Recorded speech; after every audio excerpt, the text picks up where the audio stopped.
What was the dumbest thing you've ever been asked by a customer? 1. I used to work in a pet store.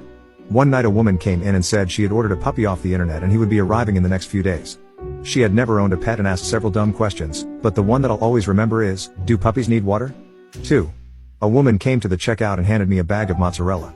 She asked me what the ingredients were and if there were any chemicals in it. I turned the bag around and started to read the ingredients out to her. She grabbed the bag out of my hand, angrily said, I could have done that myself, and stormed off. 3.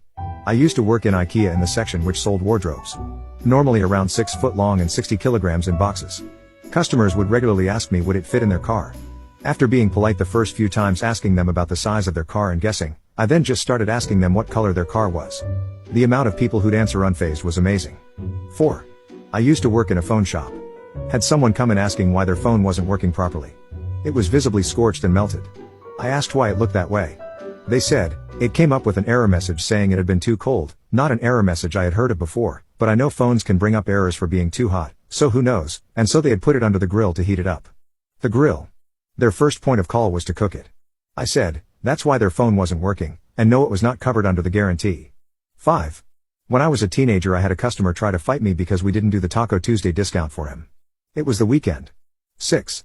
When I worked in a call center for home phone service, I had a guy call and angrily ask why we were still charging him for his phone service, since he had unplugged his phone from the wall a month ago. 7. Many years ago I worked at Home Depot. One time I had a customer come up and ask me how to access the parking lot that's on the roof. I told him that we didn't have a parking lot on the roof. He didn't believe me, got super angry, and stormed out of the store to look for the access to the rooftop parking lot. 8. I worked at a hat store and a guy asked if he could shrink his hat by microwaving it. I said no. He came back 2 days later to return his hat after microwaving it. Problem was there was a hole in the front of it because brewers' hats are made with metallic threading. He microwaved his brewer's hat and blew a hole in it. 9. What time do you close today? We're open 24/7. Oh great. And what time do you close tomorrow? 10. Used to work at a car parts store. Customer walks in and asks if vegetable oil was better than regular engine oil and what all it was on.